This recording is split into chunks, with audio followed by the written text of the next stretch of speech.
আমাদের হাতে এত টাকা নাই, এত কারলা বুরকা আমরা বানাইতে পারবো না। মিনিমাম তো আমাদেরকে 9 কোটি বুরকা বানাতে হবে, এত টাকা নাই আমার।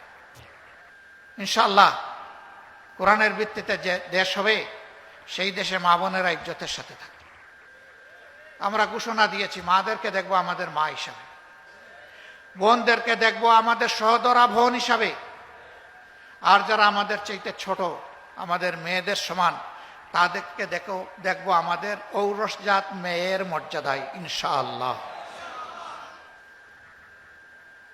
যুদ্ধের ময়দানে রাসূল করিম সাল্লাল্লাহু আলাইহি সাল্লামের সাথে মহিলারা যুদ্ধ করেছেন, উম্মতের উস্তাদের দায়িত্ব পালন করেছেন, ব্যবসা বাণিজ্য করেছেন, রাষ্ট্র গঠনে অবদান রেখেছেন, রাষ্ট্রীয় কাজকর্মে আল্লাহর রসুলকে এবং খোলাফায়ে রাশেদার নিয়ামতদেরকে পরামর্শ দিয়ে সাহায্য করেছেন।